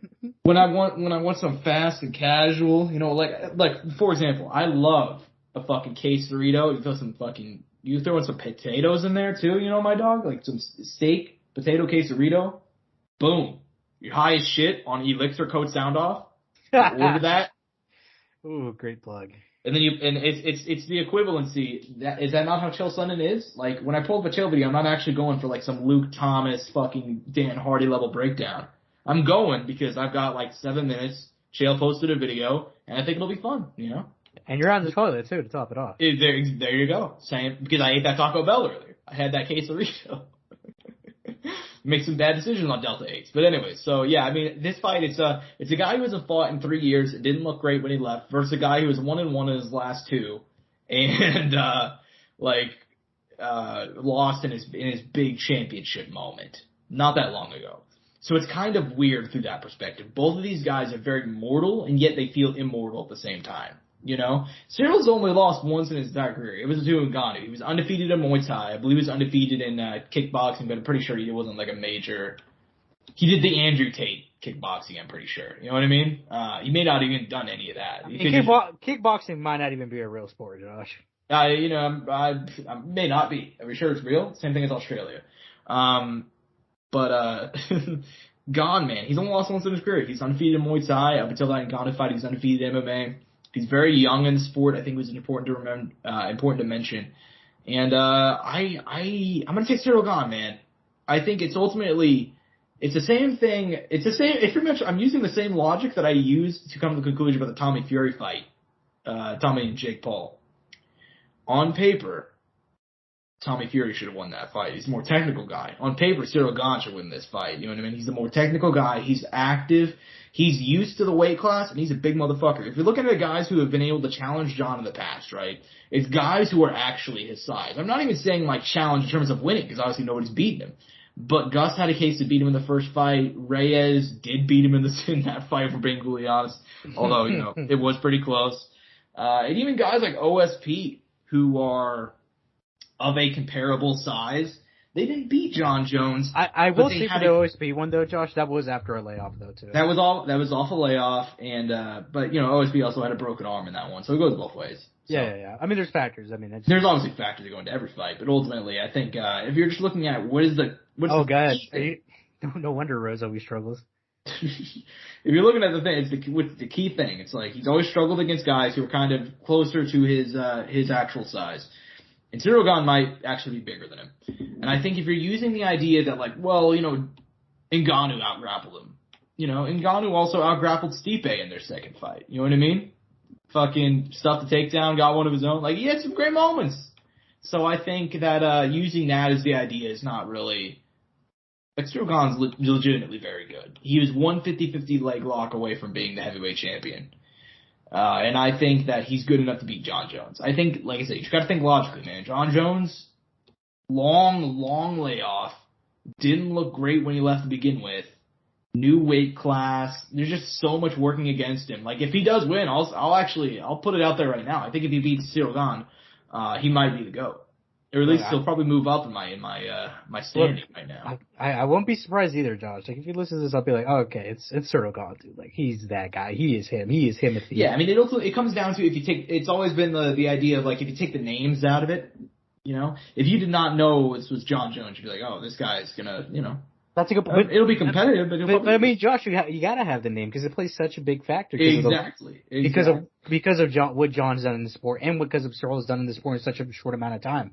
I mean, he is very young in his MMA career, which could be a good thing and a bad thing at the same time. Jon has seen everything. I don't think there's a lot Ciryl can do that Jon hasn't seen. And I don't think Cyryl's ever fought a guy like Jon either. Jon's a dirty motherfucker, in the words of our boy Hampage. Yeah, that's true. Obviously, that's true. But I also don't think. I don't know, man. I think that Jon Jones doesn't find anybody like Ciryl Gane. I think it goes both ways. No, you're. That's the thing too. I mean, Ciryl Gane is. I really think if in a weird way, not similar at all, but because of the stand-up, this is the closest thing we're ever going to get to Ciryl Gane versus Jon Jones. Fair enough. I mean, I think whenever it comes to Ciryl Gane, he's such an athletic talent. And I think if he just had managed to avoid, if he were able to close it out against Ngannou, think about how much differently he'd be viewed. You know what I mean? Oh yeah. And I'm gonna treat him like that, man. Like he was a 50-50 leg lock away from It's a good question, just so you know. I just read it in the chat real quick. Yeah, naughty, Anyways, Gane, yeah, he's a savage. I'm gonna pick him to win. I would not be surprised if all of Jon Jones won. But I don't know. I think Gane's gonna go ahead and get it done. Co-main event though, because there's more gold on the line this weekend, because this card is actually pretty fucking stacked, boys. God. Valentina Shevchenko taking on ELYXR Grasso. We just saw Shevchenko, back in last June, be challenged for the first time in her career, if we're being honest. At least in flyweight, excuse me. Before that, she had only lost 2 rounds total. And Talia Santos took 2-3 rounds off her, man. She was a 1 scorecard away from winning. And Shevchenko's been out since then, but she will now be facing Grasso. You know the story, 4 wins in a row. Ever since she's moved down to flyweight, she's just looked better. She looks like she's improved on her ground game. She looks like her combinations have improved. She's added some more tools to the toolbox. What do you think, man? Obviously, Shevchenko's a huge favorite. And if she wins this one, there's actually a lot of more interesting matchups that'll be up next. But will she be able to get there? Do you think ELYXR Grasso will pull the upset and be the 3rd Mexican champion in 2023? I want to talk about Shevchenko a little bit and her within the last year and kind of what she's been doing. I don't want to say this played a factor into that Talia Santos fight. I don't want to say she had commitment issues or anything, but she's been busy, man. She's a gal of many talents. I mean, she speaks multiple languages. She has multiple hobbies. She's likes to explore, likes culture, likes people. That is very much in her wheelhouse. And I know she was doing a lot of kind of van traveling, stuff like that. And I almost wonder if that affected her last year and kind of maybe not being settled down one place, being in training camp, working out constantly. Obviously, she was taking care of herself. She was also doing some competitive shooting stuff last year. I'm curious to see if maybe that stuff had kind of affected her a little bit, kind of okay, I need to kind of dial back on my hobbies a little bit, get back because, and look, obviously Talia Santos, styles make fights. Maybe that's all it was. I'm curious to see how she comes back, I thought she looked good in the Talia Santos fight, but even then, she showed some mortality for the first time in a while. I've always said, though, that if you're going to beat Valentina, it's not going to be in the stand-up. It's going to be on the ground. ELYXR Grasso, obviously, I mean, it's fact. She's primarily a stand-up fighter who, for a while there, struggled on the ground, but has actually developed her ground game more because she used to be one of those people that will get on her back and, okay, I'm here. I'm going to just hold here and hopefully they stand us up for lack of, you know what I mean? Not much. Now she's kind of more active down there, is not afraid to take the fight down there either. I think she's a purple belt now, almost a brown belt. So she's grown in that aspect. Obviously her stand-up is getting better. Obviously Mexico, abundant in boxing coaches, striking coaches, Muay Thai, karate schools. That's one thing that Mexico has found some success in the Olympics as well, and all that. And obviously, right now, the Mexicans are hot, man, in MMA. You know what I mean? There's a lot of success. There's a lot of backing up. I follow quite a few of Mexican MMA fighters who aren't in the UFC. Girls, a lot of gals who are kind of on the come up. I follow these 2-3 gals, and they're behind Grasso. Obviously, they got to be, right. You want to represent. You want to see your fellow people of your country succeed. Like anybody would. But she has a tall task, man. I really don't think. In the striking department, she's not going to have anything to do, especially that Muay Thai style that Valentina brings up. There's no girl who I think could potentially bring anything for her in the stand-up outside of potentially a Manon Pro, but I think just because Manon has kickboxing behind her, but even then, I'm like, Muay Thai, kickboxing, I'm going to go Muay Thai most of the time, Yeah. On the ground, look, we know there's a little blueprint there. There's something there, but even then, like we said, Valentina is no fish on the ground. She has capabilities down there. She got out of the ground, didn't get submitted, but if there is a place you can catch her and get her, it's going to be down there. I just don't think she's going to allow that to happen. Knowing her and how intelligent she is, because she has a very high IQ. She's very smart in the cage, out of the cage, and in her personal life. I think she'll clean that up. She's coming back. She's going to be strong. She's going to show, look, ELYXR Grasso is not going to beat me, and no one else in this division can beat me right now either. I don't care how young you're on the come up. But she already made some comments about Aaron Blanchfield, Josh, earlier this week. I don't know if you saw that saying that she was a bit green, and I don't think it's her time. Yeah, she compared her to Macy Barber. Yeah, so, which, I don't know if I do that. Yeah, good luck with that one, man. Yeah, I don't know about that, but, yeah. I think this is kind of a good wake-up. I think she's going to give a wake-up call to the division and show us I'm still here. Nothing's changed. It was just one close fight, and I was a little off that night. Let's get it. But at the same time, I do think ELYXR Grasso, who knows, maybe the striking has got to that point. Maybe there is some little stuff we can see on the feet that she can do. They maybe throw Valentina off, maybe throw some pacing. I mean, there's a lot of tape on Valentina now. She's been in a lot of 5-round fights. They haven't all gone the 5 rounds, obviously, but there's something there. And like I said, we finally saw some vulnerabilities. Maybe ELYXR Grasso and her team can do something. And like I said, when you see your fellow compatriot succeeding, it kind of makes you want to rise up. It builds you up. It makes you better, you know? Mm-hmm.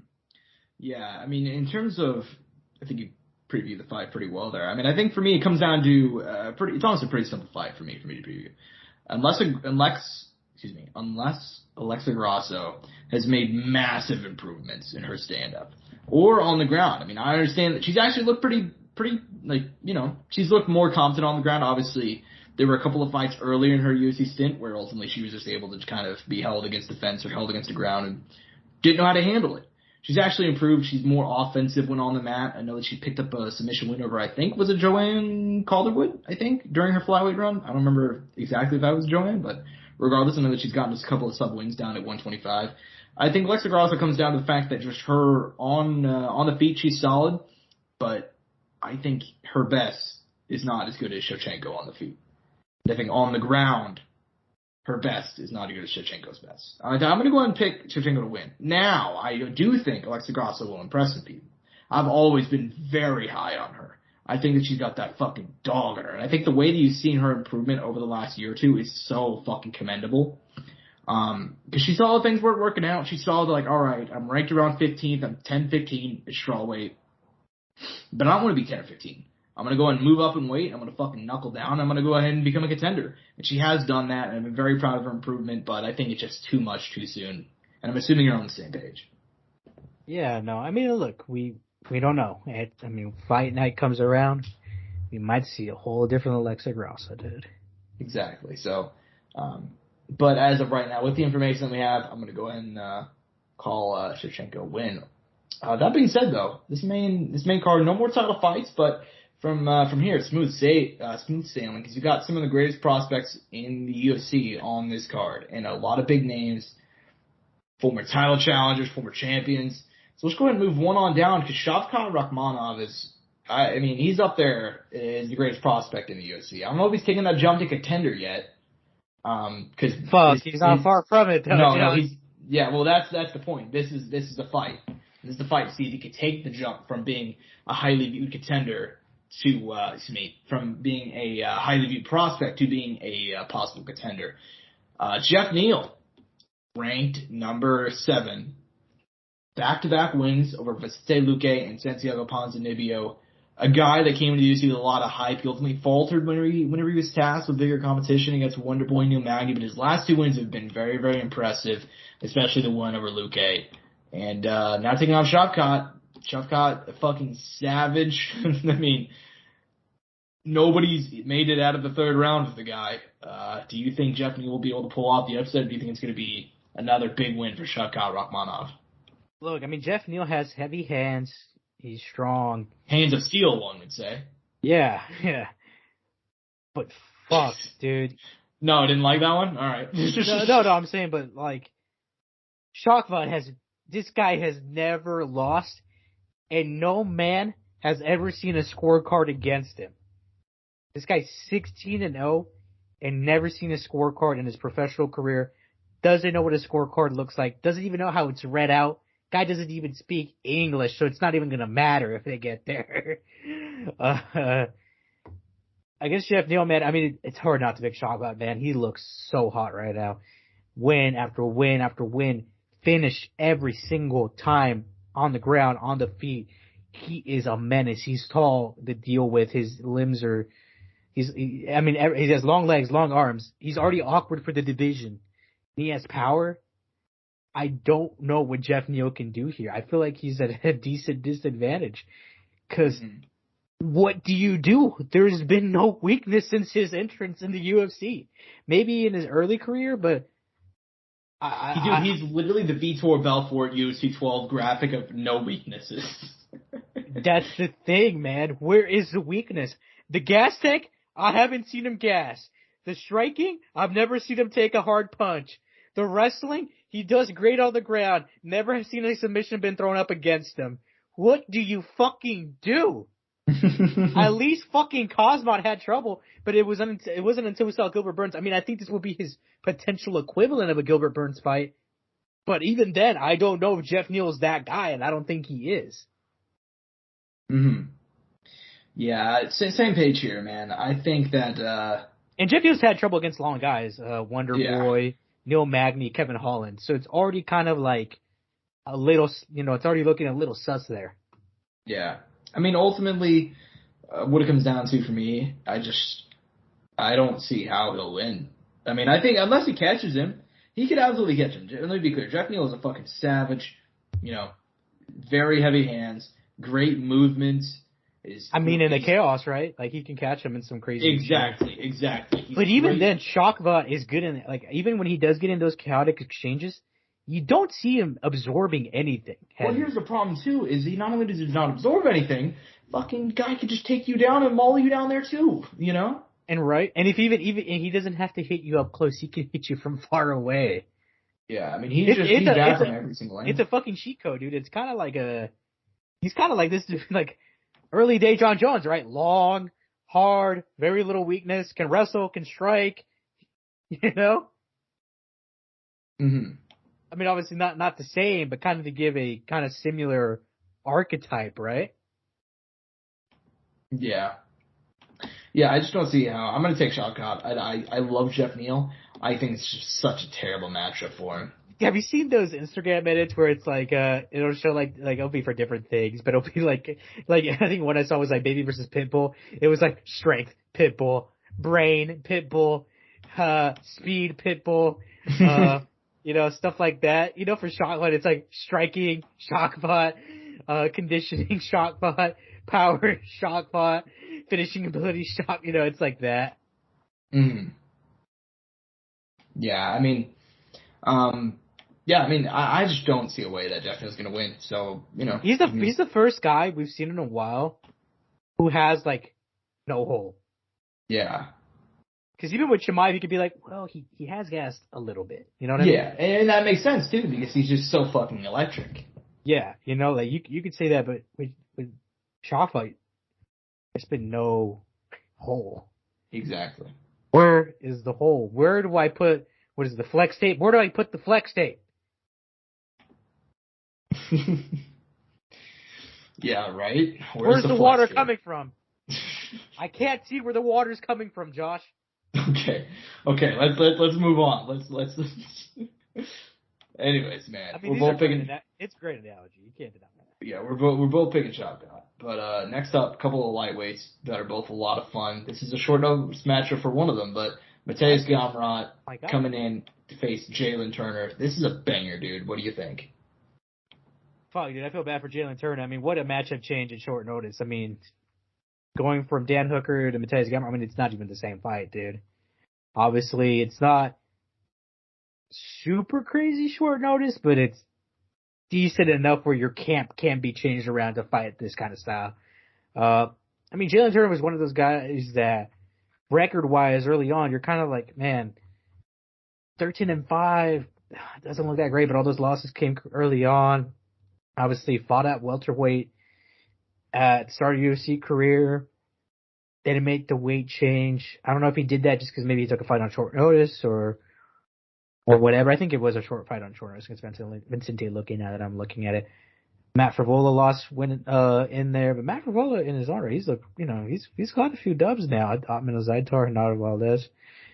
But since then, man, Josh Akolibao, Brock Weaver, Oriol Medic, Jimmy Malarkey, Brad Riddell. I mean, it's solid, bit of names there.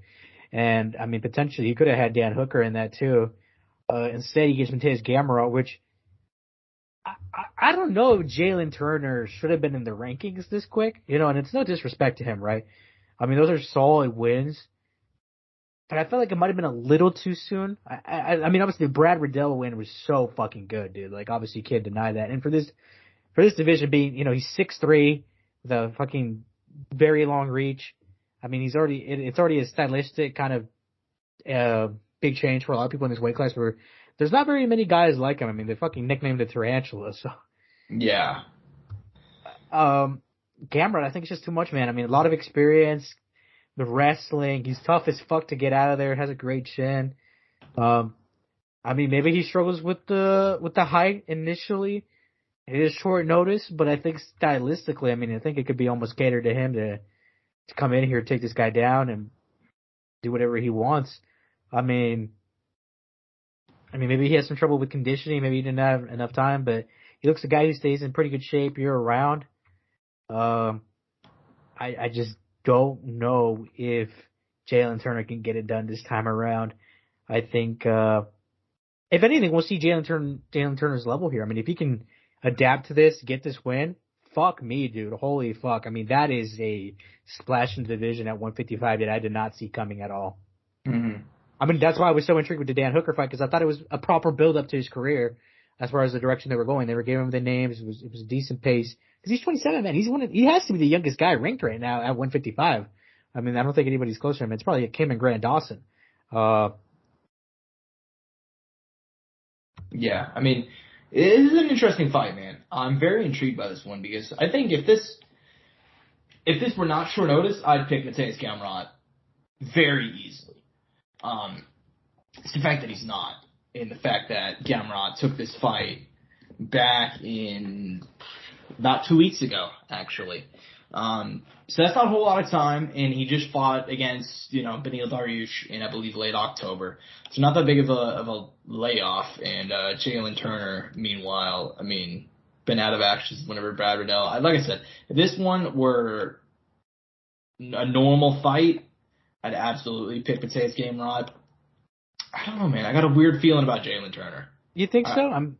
I honestly don't even know if he'll win, but I just got a good feeling, and I'm riding with my gut on this one. Now that's probably a problem because I'm not sure if you followed our picks this year, Angel. We've been in the shitter. Look, I bounced back last week, man. You did bounce back last week, and I believe we're both in the positive now. I mean, so. This fight card is a big one for me, but I think we'll be fine, Josh. Yeah. All right, so you going Gamrot or Turner? I'm gonna go ahead and I'll take for the sake of argument. Make it fun. I'll take Turner.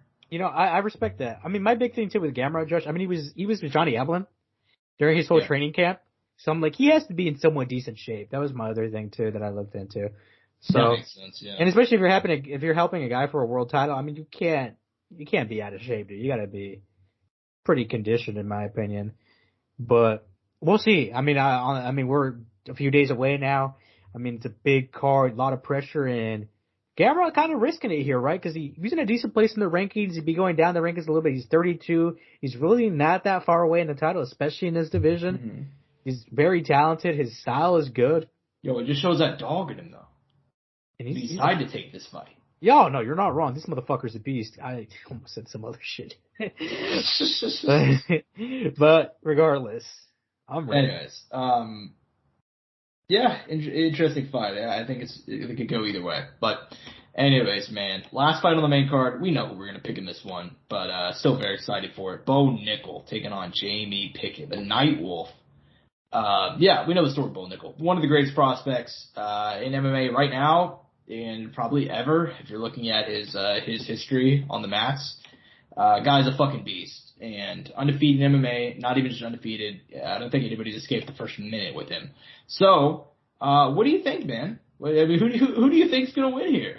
I mean, I expect to see a Bo Nickel blowout. I mean, Josh, I mean, we see this a lot of times with specialists. If they get the proper matchup, they're gonna blow through them. And I honestly think, I mean, Jamie Pickett, yeah, he's experienced, he's been around the block, but against even like lower level guys, he's had his troubles. I mean, he lost this guy who's 10-6, Denise Julian, a Russian that I don't even know if he still fights in the UFC. Like, I'm not trying to be disrespectful here, but Kyle Dawkins, I mean, good guy in his own right. Jordan Wright, a 1-round fighter. He lost to Tafona Chiwuki, who's the guy who had 4 professional fights when he fought him. I mean, he has 9 now. Poliano Serrano, who he fought on the Contender series, who, I mean, he's a good guy. We've seen him now, but even then he's had his own struggles. I mean, you can tell they're kind of giving Bo Nickel, not a layup here, but they're building him up the right way. They're giving him a guy with experience. I mean, we'll have to see. I mean, he's going to be one of those guys who I hope they don't necessarily take it slow, but they do the proper matchup. Like, okay, Jimmy Pickett was too easy. Who's next up from, him? Yeah. And, I want to see stuff like that. I think interesting guys would be like guys like Roman Kopylov, Eric Anders, Jacob McCloon, Armin Petrosian. I mean, there's fucking even Poliano Serrano who's in this division. I mean, there's a lot of guys who have smaller records that they could make fights with him, because obviously with him having such a small record, it causes some trouble with some athletic commissions. But I mean, obviously with him and the kind of success we'll have, obviously I think a lot of athletic commissions would be able to look past the record and be like, yeah, we can make this fight happen. Mm-hmm. Because that was another issue, right? That they thought he was going to have trouble getting fights because of his record. But I mean, it won't matter if he's winning the way he is. Mm-hmm. Yeah, I agree. This fight is not very interesting to me from a competitive standpoint, but I think obviously we know the story with Bo Nickel. Greatest prospect in the UFC, arguably one of the greatest prospects ever, if we're talking guys that have just come over from other sports. He's going to go ahead and win, and I expect him to do it in dominant fashion. For me, the big thing about Bo Nickel is not if he'll win this fight, it's how quickly will the UFC roll him, I guess, so to speak. Like, are they going to go ahead and after this one? Are they thinking, maybe a ranked guy, or are we talking top 25? Because, I mean, let's be honest, Jamie Pickett seems like a nice guy. He's had some fun fights, but if we're being honest, he's bottom tier of the UFC. I mean, if he got knocked out by Jordan Wright inside of a minute. So. Yeah, I mean, if he beats him, I think you need to find the next guy who's not ranked, who's pretty rounded. You know what I mean? Maybe he's not necessarily pushing for the rankings yet, but he's not very far from it. I think that's what they need to do. Who exactly that guy may be, I don't know off the top of the head, but I think that's what the next logical step is finding that guy who has a nice balance of stand up and some ground game. Not necessarily a wrestling guy or anything like that, but a guy who can counter wrestle, stop some takedowns, maybe has a few submission wins, has some ability on the ground. You know what I mean? Mm-hmm. Yeah, but regardless, we'll see how they go ahead and roll him, but he will go ahead and get a big win, I'm sure, on Saturday. Rest of the card, though, I mean... Still stacked. Stacked, dude. I mean, which ones are... Now, granted, there's a lot of good picks here, but which fights are you most looking forward to this weekend? I feel like we got to make our way down the prelims real quick, Josh, and kind of do some quick hitters here. I mean, Cody Garbrandt, Trevin Jones. Wow. What a step back in competition, Josh. I mean, no disrespect to Trevin Jones. Trevin Jones is a very fun fighter, but I mean, the way Cody's been looking, I mean, this is what he needed, man. I mean, he got Pedro Munoz. They gave him a half Ella Sunsao. Rob Font, Kai Kara, okay, not cutting it. This is not it. Honestly, the Ronnie Yaya fight never came to happen. Julio Arce didn't happen either. So they had I think originally it was Julio Arce, and then Trevin Jones stepped in. Let's see, man. I mean, if he loses to Trevin Jones, I mean, I hate to be that guy, but I think Cody Garbrandt might not be the same fighter he was, like he was earlier in his career. Mm-hmm. Because a former champ like Cody Garbrandt, a guy who beat the level of guys he did and competed against the level of guys he did and looked good in those fights, should not be losing to Trevin Jones. No, he should. And that's no disrespect to Trevin Jones, but it really is the truth. Yeah, I mean, if he loses one, it's game set match essentially, right? I mean, 31 years old, one win in his last 6. It sucks to say. I mean, he definitely, if he loses this one, I mean, he has to be thinking, I mean, I'm not talking retirement necessarily. But he has to take a step back and really think about long term in his career. Yeah. What is his plan long term is? I mean, am I really going to be a champion? Am I going to take fun fights, or should I ask for my release from the UFC and go to a different league and maybe make more money and see if I can find success there? Yeah. Because he could get paid. I mean, he is a name. I mean, and Trevin Jones, let me be clear, he could win this fight. He's dangerous. He's a dangerous guy, 32 years young. He's right in a 3-fight losing streak, which a lot of people look at, but dude also knocked out Timur Valiev, knocked out Mario Bautista. Those are two good dudes, Yeah. So Cody Garbrandt only losses are at a high level. Yeah, exactly. And Cody Garbrandt has a chance of losing this fight. The fact that it's short notice, though, the fact that, if you look at his resume, Kai Kara-France, Rob Font, Pedro Munoz, TJ Dillashaw, those are the 4 dudes he lost to. all killers. I mean, it's high All level. killers. It's high level. So if he loses this one, we'll have a conversation. But until then, we'll see what happens. But he's not the only guy returning, because there's a couple of other big ones on this card, man. Derek Brunson, Dricus Duplessis, who just fought in December, making a quick turnaround. I am very excited for that one. Blonde Brunson back for the first time since his loss to fucking Jared Cannonier last February. Dang, a year. A year. We'll see if Blonde Brunson is, can pull off another 39 years young now, Josh, by the way. Yeah, exactly. Also, Julian Marquez coming back, Marc-Andre Barriault, Vivian Arguero, Amanda Hebos. That's a banger. That's a banger, dude. So, yeah, completely agree. And then a couple other names to watch. Ian Gary, Jessica Panay, some of the Ricci should be facing off on the early prelims. And then I want to go and just give a shout out to a guy. It's honestly, I don't know if he'll be like just a prospect or whatever. Probably neither. Damon Blackshear, the Monster. This guy what a very entertaining. Dominant on the mat. He's going to be taking on Farad Barsharat, who actually already beat Jon Jones, I believe, in his last fight.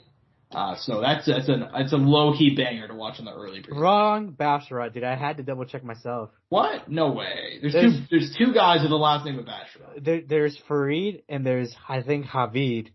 That's just insulting. Yeah. There's two Basharats. I don't know if they're related. Not going to claim that, but there's two different ones. No, you're right. I mean, entertaining stuff here. Mana Martinez too. Cameron Simon, dude, who I swear to God, this guy fought in December, but it feels like much shorter than that. And he had a fun performance again. Steven Kozlo, Obi-Wan Shinobi the Pillow, which, I mean, what a fucking nickname. Right. I mean, that matchup, I did not feel very confident in his opponent doing good in that. Ian Gary, I completely forgot Ian Gary fought 2 times last year. It didn't feel like it. Ian Gary improved a lot from fight to fight. He has. His hype train, I'm not saying it's not still, but it slowed down a little bit. Like, it quieted down a little bit once he made it to the second or third. I think everybody realized how young he was and like, all right, we'll check back in like 2 years. He's 25, just got married, had a kid with his foxy wife. I mean, hey man, do your thing. No hate. Hey man, I'm being respectful. I mean, hey Gary, I tilt my head to you. I'm like, good for you. Yeah. Anyways, man, this should be a lot of fun. This is a very fun card. Any closing thoughts on it before we go ahead and close out the show? No, man. I mean, it's a stacked card. Obviously, next week's recap finna go crazy. Fuck, man. What's after this? Do we have Bellator next week? Do we even have a card next week? I actually would have to double check. I don't know. So next week would be we have Bellator next week. I believe, are we going to have a break from the UFC? Oh, no. Is that actually, in fact, I need to double check here because this is going to throw me off so hard if we don't. No. We will have the UFC. It will be Rob Davashvili, Piotr Yang, banger in the Apex, co-main, Alexander Volkov versus Romanov in the co-main, another banger. And fuck, I'm looking at it on Tapology. They snuck in Krylov versus Span onto that, which, fuck, that just made the card a lot better. I mean, it wasn't bad to begin with, but that's actually very good. So, shit, Josh, I'm excited for next week. Yeah. That's a fun card there. I forgot it was that good. Yeah. A lot on this card, some history potentially being made, a lot of stuff for the rankings. I mean, next week's to be a packed week, I think, as far as talking the future of some of these guys who are fighting on this card. I know we really need to close it out here, so I'll let you take it away. Yeah, I mean, dude, I'm very excited for next week. This week I thought was a banger, and I hope you guys thought it. I think we're improving from week to week vastly, and I think that a lot of you guys are loving the show. We're killing it on all of our algorithms in terms of viewers and watch time and all that shit. So I appreciate it. At Josh Evanoff on Twitter, if you guys are not following me, at Angel Ortega _01 at Courtside Sound for all things related to the show. Hope you guys enjoyed the show and enjoy the fights. Peace and butt grease. Mouse click.